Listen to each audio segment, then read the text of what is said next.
Bonjour tout le monde, je suis Madina d'Astuce Beauté avec Myriam et aujourd'hui je suis en compagnie de deux grandes dames inspirantes avec lesquelles on va vous partager les réalités socio-professionnelles des femmes de la diversité au Canada.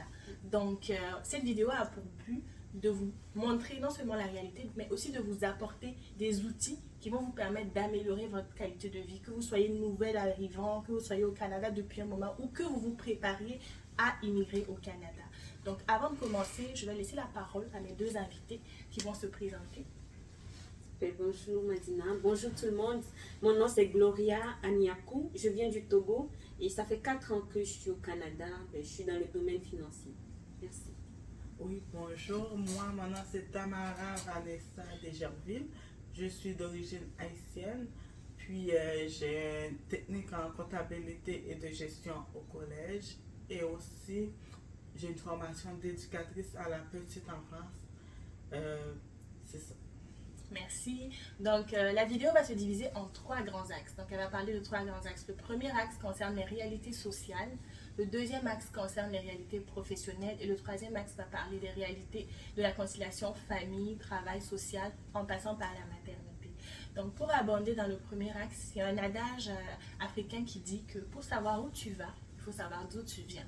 Donc, aujourd'hui, nous sommes habillés en tenue du terroir pour mettre en valeur nos origines.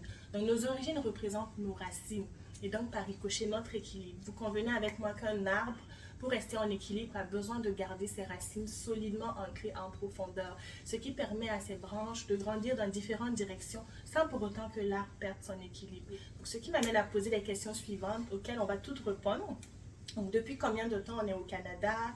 Qu'est-ce qu'on apprécie au Canada? Qu'est-ce qui nous manque le plus au Canada? Et on va conclure en donnant des pistes de solutions, des clés pour permettre justement aux gens de trouver l'équilibre entre leur pays d'origine et la terre d'accueil pour pouvoir mieux s'épanouir. Donc les filles, on va commencer. Comme je viens de le dire, moi ça fait 4 ans que je suis arrivée ici. Et pour être très bref, ce qui me manque, c'est ma famille. Ma famille me manque, et mes amis et la mer, l'océan Atlantique, parce que je viens du Togo. J'étais à Lomé. Et puis, c'est un plat de chez nous. Voilà. Et ce que j'ai apprécié ici au Canada, je suis arrivée, j'étais en région. Je dirais, il y a 2 choses qui m'ont marqué. Il y a le sourire des gens que je rencontrais dans la rue, qui ne me connaissaient pas, mais qui me souriaient. Et puis aussi, il y a le service à la clientèle que j'aime beaucoup parce que quand je passais partout là, et puis je demandais un service, j'étais bien servie. Bon, je vais m'arrêter là pour le moment, c'est ce qui m'a marqué. Merci Gloria. Tamara et toi?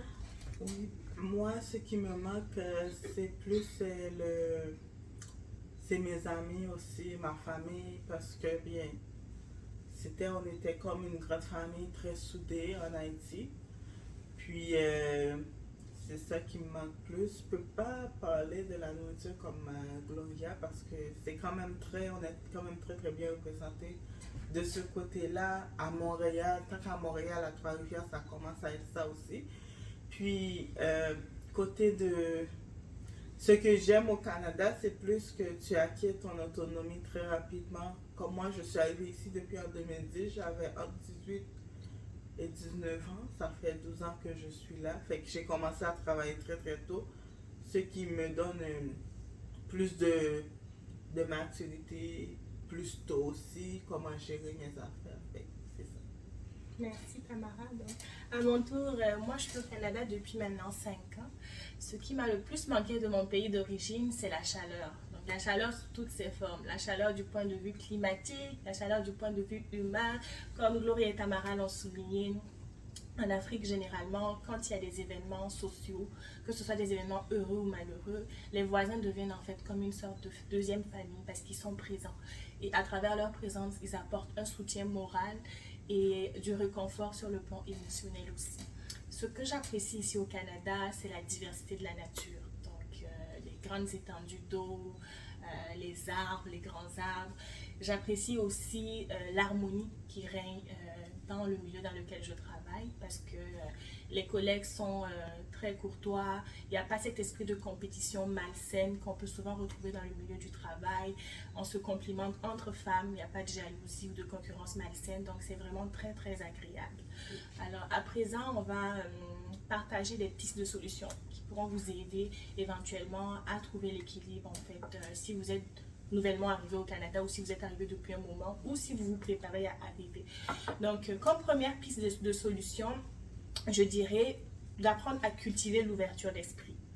Pourquoi? Parce que l'ouverture d'esprit nous invite à respecter l'autre dans sa différence sans pour autant nous demander de perdre nos valeurs. Donc on respecte l'autre tout en préservant nos valeurs aussi qui se rattachent à nos origines. Et pour étayer cet exemple, je vais vous donner l'exemple d'un chiffre. Donc je prends un chiffre, le chiffre 6 ou le chiffre 9. Et deux amis qui sont assis face à face. Par exemple, Gloria et Tamara sont assises en face du chiffre 6. Si Gloria voit un 6, Tamara verra un 9. Donc, Gloria va peut-être essayer de convaincre Tamara. Tamara, tu sais, en fait, c'est un 6. Tamara va essayer de convaincre Gloria. Non, en fait, c'est un 9. Mais en réalité, aucune des deux n'a tort. Parce que chacune observe le chiffre de par sa position. Donc, ici, la position représente quoi? Ça représente notre background, notre parcours de vie, nos échecs, nos victoires, nos peines, nos joies, qui font en sorte que chacun a sa perception de la vie. Et donc, en cultivant l'ouverture d'esprit, en fait, on respecte en fait la position de l'autre sans nécessairement vouloir lui imposer notre façon de voir, sans vouloir lui dire c'est ça absolument. Non, ok, moi je vois un 6, d'accord, toi tu vois un 9, je ne comprends pas nécessairement pourquoi tu vois un 9, mais je respecte que tu vois un 9. Donc c'est vraiment ça l'ouverture d'esprit. Et concernant les tips à propos de la chaleur, parce qu'ici il fait très froid, je dirais, si vous êtes au Canada, n'hésitez pas à investir dans les accessoires de maison qui vous permettent en fait de vous mettre dans une atmosphère, qui vous rappelle vos origines, vos racines. Nous, par exemple, ici, on a choisi des accessoires colorés avec des tissus en fait de chez nous, du pain tissé à la main par des femmes. Ça permet de soutenir l'économie locale et à travers les couleurs, ça apporte une certaine chaleur quand on rentre à la maison parce qu'en hiver, dehors, il fait froid, il fait glacial, il y a la neige. Donc quand tu rentres à la maison et tu te retrouves dans un environnement coloré, c'est chaleureux. Ce que je te dirais aussi, c'est d'utiliser en fait de l'encens pour purifier l'air. Parce qu'on utilise beaucoup l'encens en Afrique. Ça donne une bonne odeur à la maison et ça rappelle aussi l'Afrique. Fait que quand tu descends du travail ou de l'école, quand tu arrives chez toi, tu te sens bien, c'est ton petit nid douillet, tu es content d'être là. Donc ça aide beaucoup sur le plan moral à surmonter l'hiver et à ne pas tomber dans la dépression. Donc voilà, c'était mon petit partage de solutions. Les filles, est-ce que vous avez quelque chose à ajouter pour des personnes c'est vrai qu'il y a plusieurs pistes de solutions, mais moi, ce que je peux dire simplement, c'est qu'arriver ici, il faut s'attendre à d'autres réalités. Ce n'est pas la même chose et puis ça ne va jamais être la même chose que chez nous. Donc d'abord, comme elle a dit, l'ouverture d'esprit, et puis c'est dit, c'est-à-dire accepter les conditions, par exemple l'hiver et tout. Il faut l'accepter d'abord, c'est d'abord psychologique pour que tu puisses le supporter. Et puis la deuxième chose aussi, il faut pour s'intégrer facilement, je pense qu'il y a des associations, il faut s'informer et puis il faut sortir de chez soi. Il faut aller vers les associations, il faut chercher à rencontrer des gens qui étaient là avant vous, il faut chercher à rencontrer des gens d'ici et puis partager beaucoup de choses avec ces gens-là. Donc en faisant ce partage, vous allez finalement apprendre ce qu'il y a ici et puis découvrir d'autres choses. Et je pense que c'est le partage et la communication qui va beaucoup aider et quand on est en tout cas dans un pays étranger que le nôtre. Okay. Merci Tamara. Oui, moi je pense que quand on arrive... Merci Gloria. C'est pas grave. Moi je pense que ce que je donnerais comme astuce pour s'intégrer ou plus de solutions, c'est quand tu arrives ici, il ne faut pas que tu dis, ben ok, j'arrive, c'est le pays des autres, tu le prends, c'est ton pays. Puis tu fais ta place. Si tu as envie d'être entrepreneur dans un pays comme ça, ben tu te lances, c'est tes rêves, tu veux être entrepreneur. C'est un grand pays qui t'offre des possibilités. Je suis entrepreneur africain, puis je m'assume. Tu comprends? Tu ne prends pas genre, je vais attendre 5-10 ans, après ça, je vais dire, ok, j'ai envie de faire ça. Tu te lances. Puis tu dis, tu prends ta place parce qu'il n'y a personne qui va te donner ta place, tu le prends. Fait que c'est ça que j'aurais comme conseil pour... À présent, on va vous partager les réalités professionnelles. Alors, Tamara, toi, tu es comptable de formation et tu as décidé quand même de repartir te former en éducation en petite enfance. Qu'est-ce qui a motivé ton choix? Ben moi, quand j'ai étudié en comptabilité, j'étais toujours dans ma tête plus entrepreneur que comptable. Je voulais pas être comptable dans une entreprise, mais d'avoir mon propre entreprise. Fait que quand j'ai eu des enfants, c'est là que m'a motivé, m'a dit que je me suis dit que en m'informant comme il faut des différents types de services de garde, que je dis vraiment que c'est ça que je veux faire, avoir une garderie. Fait que c'est ça qui m'a poussé à avoir ma propre garderie. Puis je voyais que j'aimais ça. C'est travailler dans. C'est deux choses à la fois, travailler dans quelque chose que j'aime et avoir mon propre business. Fait que je suis une femme comblée. Merci Tamara. Et quel conseil tu pourrais donner à une femme qui aimerait devenir éducatrice en petite enfance pour qu'elle puisse se lancer? Moi, franchement, il faut vraiment voir que j'aurais conseillé si vous êtes vraiment faite pour ça. C'est si vraiment, comme même des fois, tu as juste un enfant, si tu es capable de gérer ça, ou bien parce qu'après ça, tu vas avoir l'enfant des autres, qu'il faut qu'ils s'adaptent avec toi ou que toi, tu t'adaptes avec eux. Fait que, il faut vraiment voir si tu es faite pour ça, si tu as assez de patience pour ça. Puis, c'est ça que j'aurais donné comme conseil parce qu'après ça, tu peux commencer, après, tu vas fermer un an après parce que peut-être c'est trop pour toi. Mais il faut vraiment te préparer psychologiquement de commencer à garder des petits-enfants puis de voir si c'est vraiment fait pour toi. Ok, merci Tamara. Et toi, Gloria, tu travailles dans le milieu des finances au Togo. Et donc, arrivé au Canada, tu décides de repartir aux études. Qu'est-ce qui a motivé ton choix? Merci Martina. Et effectivement, j'avais travaillé dans une banque avant d'arriver ici. Mais quand je suis arrivée, il a fallu que je fasse l'équivalence de mes diplômes. Ça, c'était la première des choses. Donc, malheureusement, le ministère n'a pas donné une bonne équivalence. Donc, j'étais comme plutôt gradée là. Et je pouvais toutefois me débrouiller un peu avec ce qu'ils m'ont donné comme équivalence. Mais je me suis dit non. Et ce ne sont pas les mêmes réalités en finance. Ce n'est pas les mêmes normes comptables au Canada que chez moi, au pays. Donc, c'était mieux pour moi que je retourne aux études. Et donc, je suis présentement aux études, je n'ai pas encore fini.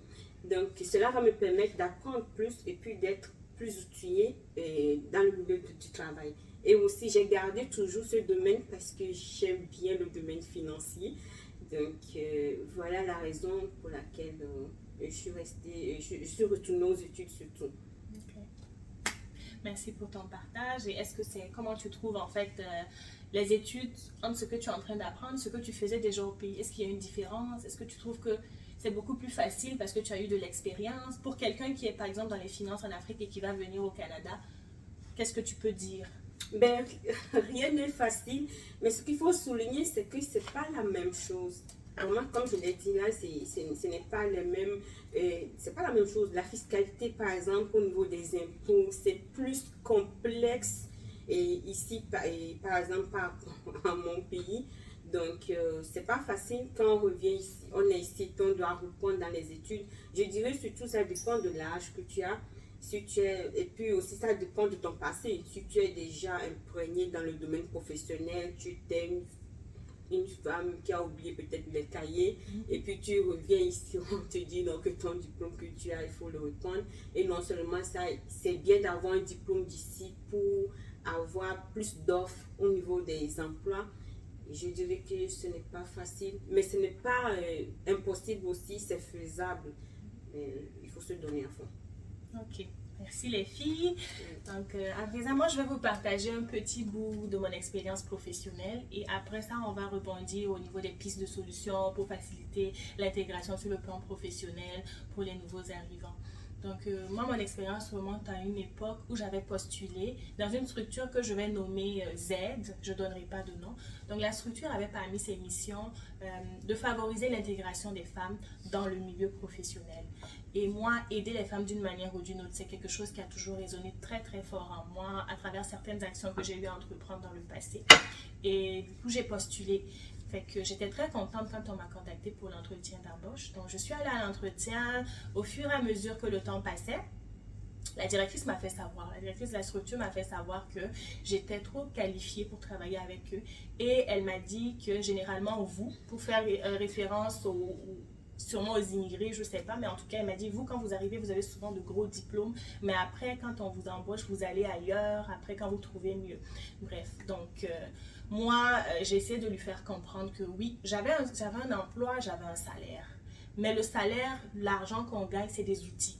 Et moi, je priorise vraiment l'apprentissage. Je savais qu'en travaillant dans cette structure, j'allais apprendre quelque chose de plus. Parce qu'aujourd'hui, tu peux perdre ton travail, tu peux perdre ton emploi. Mais avec une expérience diversifiée, tu peux toujours mieux rebondir dans la vie. Et une petite parenthèse, je suis tombée sur une publication de Michelle Obama dans laquelle elle disait que ce ne sont pas les diplômes qui ont forgé qui elle est. Et j'ai trouvé ça tellement authentique, tellement vrai, parce que juger une personne ou faire une conclusion sur une personne juste à cause de son niveau, c'est dommage, parce que qui on est, c'est d'abord notre capacité à être un humain qui va se connecter à son histoire pour faire une différence positive dans la vie des autres. Soit j'ai pas été retenue pour l'emploi, et parallèlement, j'avais aussi postulé dans une autre structure dont les missions résonnaient fort en moi. Et quelques temps après, j'ai été contactée, j'ai eu le poste. Devinez ce qui se passe. Donc, suite à la publication du poste, la directrice de la structure Z, qui m'avait dit que j'étais soi-disant trop qualifiée, m'a écrit pour me dire en fait que voilà, j'ai répondu à sa question. Parce qu'effectivement, je suis allée chercher mieux et que voilà. Donc, en quelque sorte, une sorte de reproche. Je me suis demandé, mais pourquoi elle s'acharne sur moi? Est-ce un crime de chercher mieux? Est-ce un péché de chercher mieux? Et moi, au début, quand elle m'avait dit que j'étais trop qualifiée, j'avais pris ça en fait comme une sorte de, peut-être une motivation pour m'inviter à aller chercher effectivement mieux parce qu'elle estimait peut-être que j'en avais le potentiel. Mais suite à cette réponse, j'ai compris qu'en fait, c'était un compliment toxique en fait. Parce que c'était empreint de mépris en réalité. Et la réalité aussi, c'est quoi? La réalité, c'est que certaines personnes, je dirais bien certaines personnes, pas tout le monde, considèrent les Noirs comme des personnes à connotation négative. Donc, tout ce qui est mauvais, tout ce qui est maladie, tout ce qui est pauvreté, tout ce qui est médiocrité est assigné aux Noirs. Et donc, quand ils voient un Noir qui essaie de faire de son mieux pour s'en sortir, ou un Noir qui a peut-être un niveau supérieur à eux, ils ne comprennent pas. Donc, il faut absolument qu'ils trouvent un moyen de vous déstabiliser. Voilà, c'est dommage parce qu'à côté de ça, il y a aussi des personnes, dans les quatre coins du monde d'ailleurs, il y a des personnes formidables partout, il y a des personnes désagréables partout. Mais j'ai appris à travers cette expérience que le plus important, c'est de se focaliser sur les personnes et les choses qui nous apportent des choses positives, qui nous apportent en fait quelque chose de bon, quelque chose de constructif et ne pas perdre notre temps et notre énergie à avoir des discussions ou avoir des confrontations avec des gens qui sont juste là en fait pour essayer de nous rabaisser. Et pour une structure, je dirais bien, qui a parmi ses missions favoriser l'intégration des femmes dans le milieu du travail, ça m'a beaucoup déçue. Parce qu'en plus de ça, ils prônent l'inclusion, ils participent à certains événements avec des Noirs, des gens d'autres origines. Mais dans le fond, ce que j'ai compris dans le fond de cette femme, c'est quoi? En réalité, elle ne sourit pas.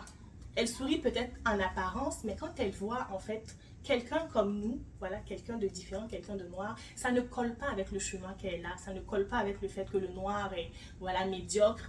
Ils ne comprennent pas comment un noir peut avoir un niveau supérieur. Donc, c'est quand même dommage, mais bon, ça arrive. Donc, c'est des choses à quoi on appelle ici racisme systémique, excusez-moi.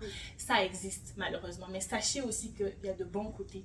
Il y a de belles personnes qui ont de belles énergies, qui vous apporteront de belles choses. Donc, ce qui m'amène à parler des pistes de solutions, justement, pour vous outiller sur le plan mental, moral, pour vous aider à vous intégrer. Donc, Gloria, tu veux? J'étais partie dans une entreprise Y, comme toi tu as parlé de X là, ou bien Z, je ne sais pas. Donc, la dame qui m'a reçue, elle a pris mon CV et elle a lu mon CV. Puis elle m'a dit, toi, je dirais à mon directeur de ne pas t'embaucher. J'ai dit ok, d'accord. Mais finalement, j'ai trouvé un boulot quelque part. C'était mon premier ou bien mon deuxième boulot. Puis j'ai eu des petits soucis comme toi avec, pas mon employeur, mais une collègue.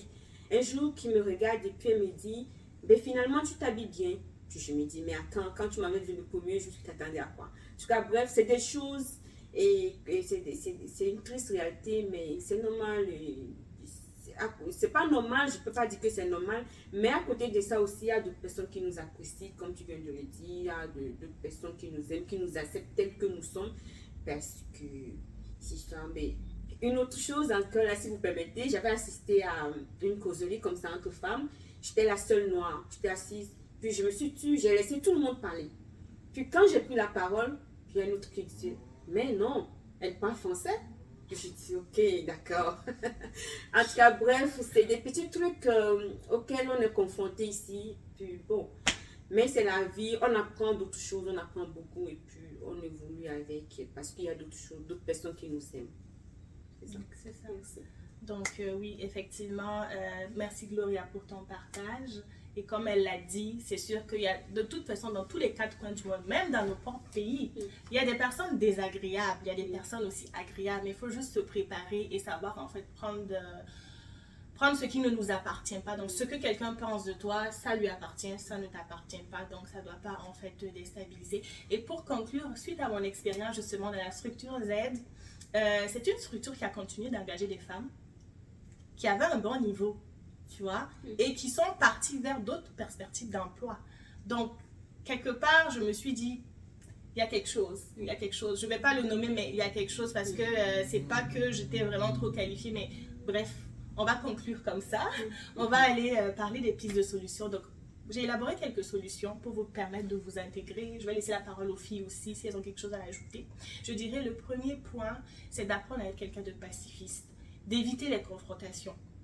Parce que ça vous permet non seulement de préserver votre paix intérieure, mais aussi de préserver votre crédibilité. Parce qu'il y aura toujours des gens qui vont essayer de vous provoquer, de vous attaquer, mais quand vous savez que ça ne vous appartient pas, c'est mieux de choisir en fait le silence, de choisir de ne pas répondre. Voilà, ça vous permet vraiment de vous préserver.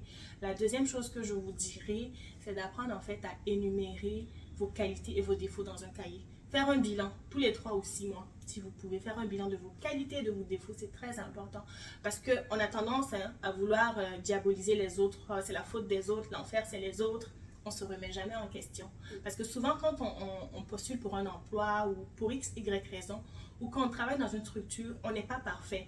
Et donc quand une porte se ferme, le fait de pouvoir être conscient qu'on a des défauts, c'est peut-être de se dire, peut-être que je ne réponds pas à ce profil, peut-être qu'il me manque quelque chose, et ne pas tout de suite assimiler ça nécessairement au racisme. Parce qu'effectivement, le racisme fait partie, mais il y a d'autres éléments comme le savoir-vivre, le savoir-être, qu'on doit constamment travailler en tant qu'humain, parce qu'on n'est pas parfait. Donc, je vous inviterai vraiment à faire un bilan de vos qualités, vos défauts, apprendre à travailler sur vous aussi, parce que quand vous travaillez sur vous, quand on vous fait des critiques, vous savez en fait que vous devez aller apprendre plus. Vous savez que vous devez aller vous cultiver davantage. Vous ne prenez pas nécessairement ça pour vous, quand vous savez que ça ne vous appartient pas, parce que ça vous permet de vous connaître. Et le troisième conseil que je vous dirais, c'est de cultiver la foi et la persévérance. Donc, plusieurs portes vont se fermer. Vous allez postuler à des emplois, vous allez chercher à travailler. Ça ne va pas nécessairement marcher, mais continuez avec la foi, continuez. Il y a une porte qui va finir par s'ouvrir parce que la persévérance, la foi finissent par ouvrir des portes. Donc moi, c'est ce que j'avais à partager comme solution. J'aimerais ajouter une dernière chose, mais je vais laisser la parole aux filles avant, si elles ont quelque chose à ajouter. Mais moi, par rapport à la solution, c'est que je n'ai pas grand-chose à proposer, mais ce que j'ai remarqué personnellement pour moi, c'est que quand je suis arrivée là, j'étais comme, c'est comme ça se passe, c'est comme ça j'étais chez moi, c'est comme ça doit continuer. C'est-à-dire la manière dont je vivais chez moi, je voulais continuer la même vie ici, puis non, et je me suis rendu compte que non. Il faut que j'accepte que je suis quelque part qui n'est pas, dont les choses n'évoluent pas, mais ne se passent pas de la même manière que chez moi.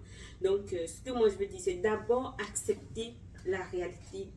C'est-à-dire, en quittant nos pays, là, on a une autre image, on a un truc de rêve peut-être dans nos têtes là, mais quand on arrive, parfois on est choqué par la réalité. Donc, c'est d'abord de s'asseoir, puis de se dire, ok, d'accord, je ne suis pas chez moi.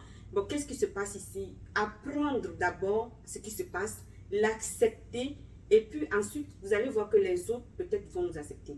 C'est ce que je conclus. Mais si je suis braquée toujours dans ma tête que c'est comme ça chez moi, je dois continuer, tu seras toujours blessé et tu vas toujours souffrir. Mais si tu acceptes la réalité, comme je l'ai dit, ça va bien aller.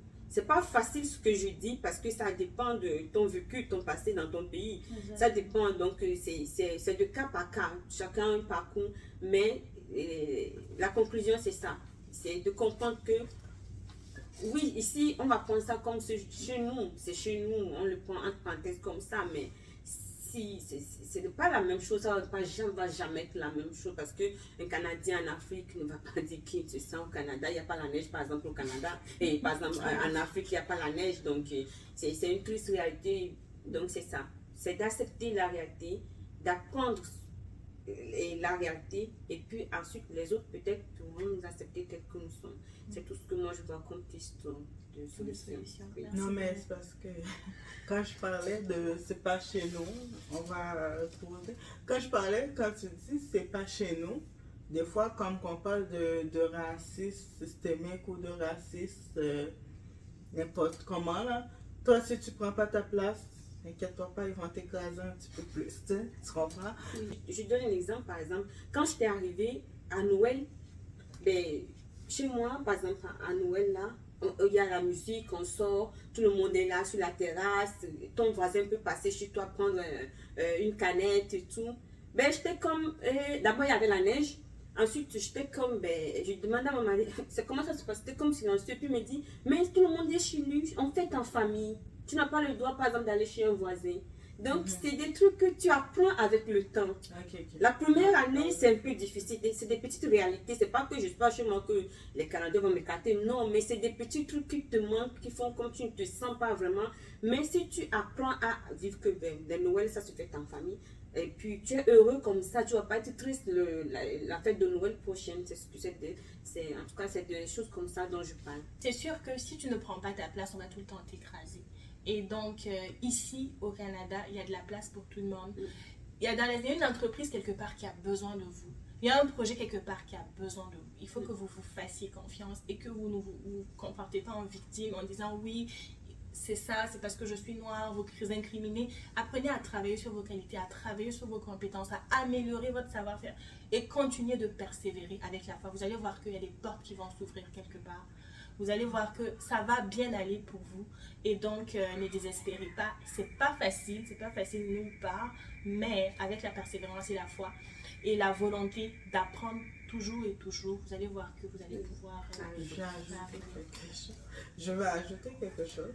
Comme moi, par exemple, moi, je pense que peut-être que je l'ai vécu, peut-être, mais peut-être pas comme vous, parce qu'au milieu que je travaillais, il y a le papier de médecin parce que avant d'avoir ma garderie, je travaillais dans un abattoir. Puis là, il y a plus de risques de contamination pour le bébé.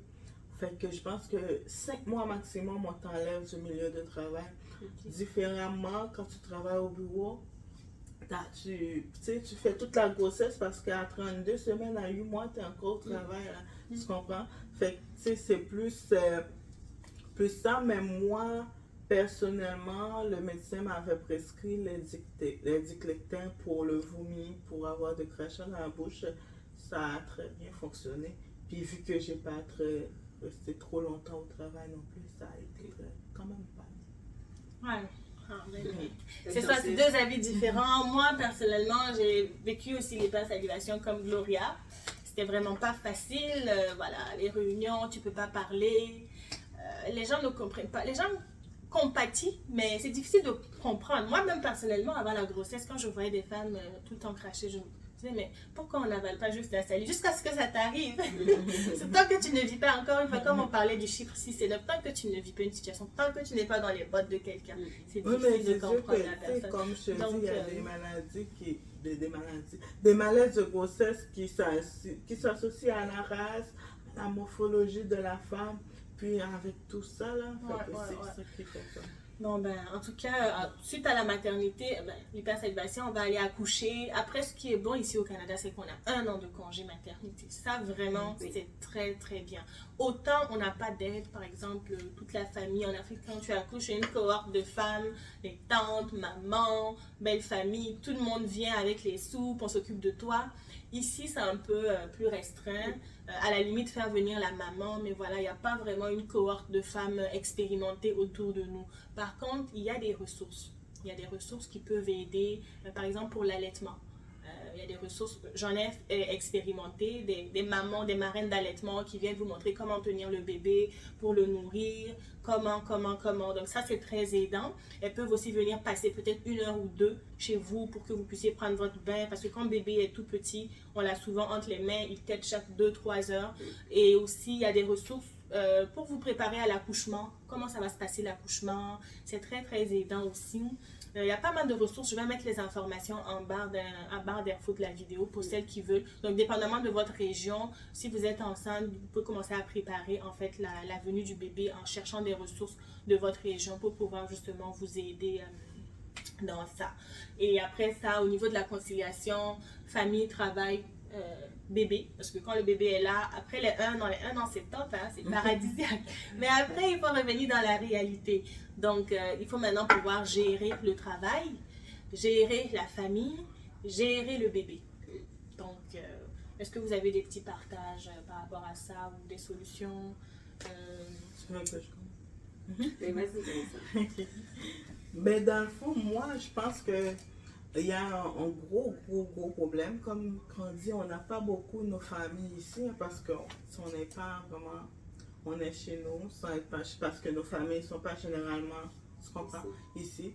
Parce que contrairement à d'autres personnes qui sont plus grands, puis quand on finit, il y a un phénomène de garderie, il n'y a pas beaucoup de place qui est disponible.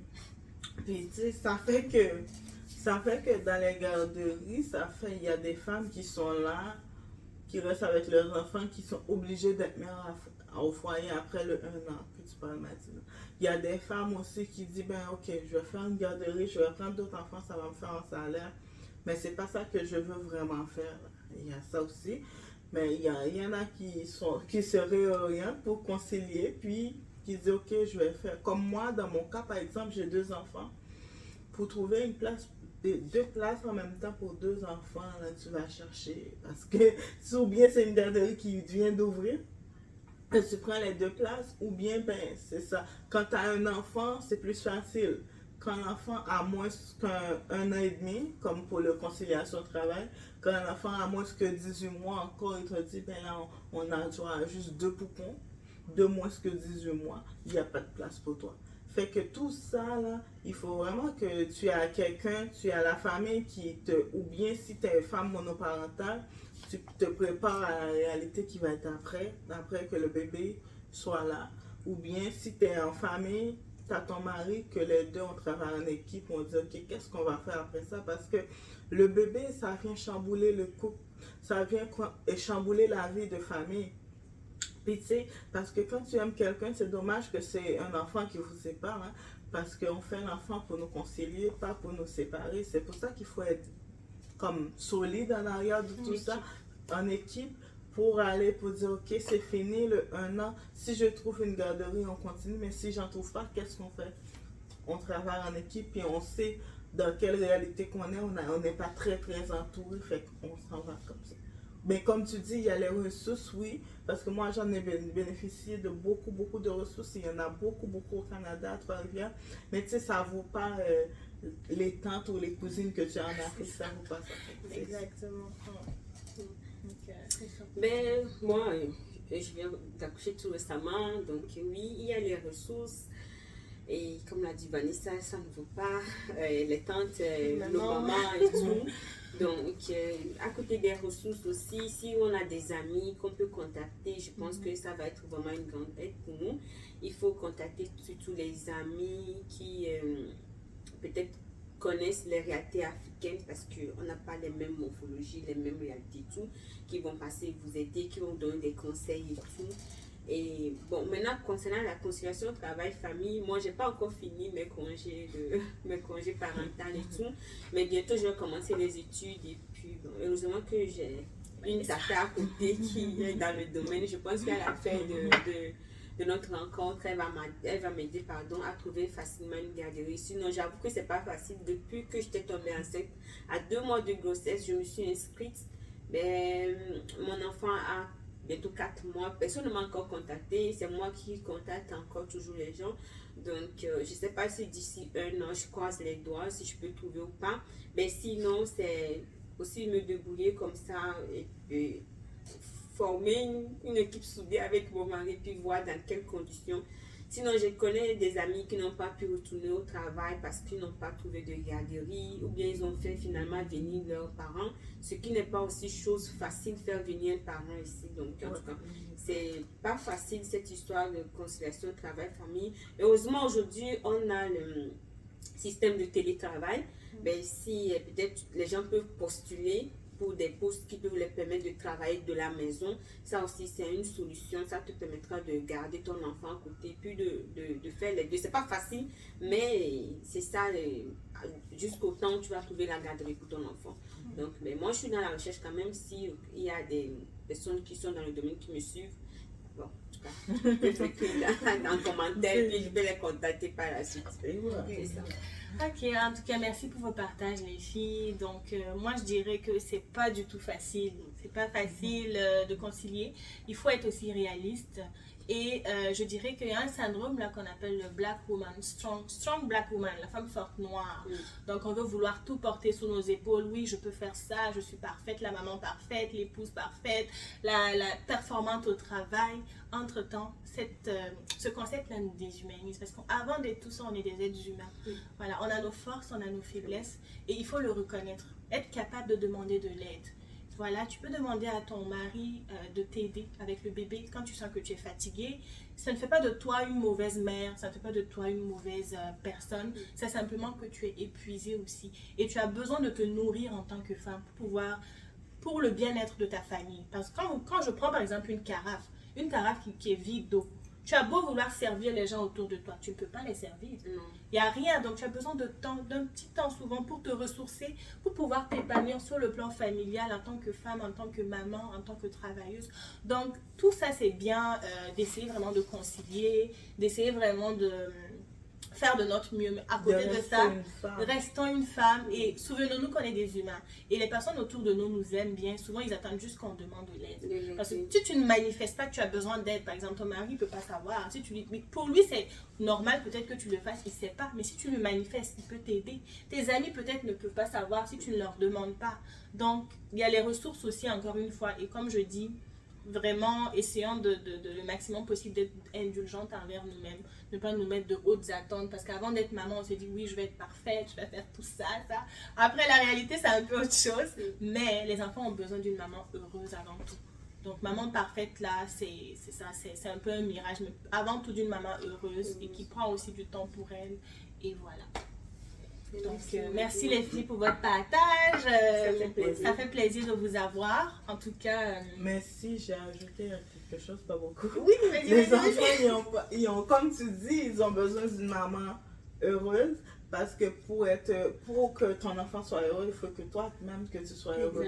Fait que tu t'arranges pour continuer à vivre ta vie de femme, puis être une maman. Le plus que tu peux, la maman parfaite, ça n'existe pas. Exactement. Ça existe que quand tu n'es pas encore. Oui, dans les livres, ça n'existe pas. Ouais, bon, ben, en tout cas, merci de nous avoir suivis et à bientôt. À bientôt.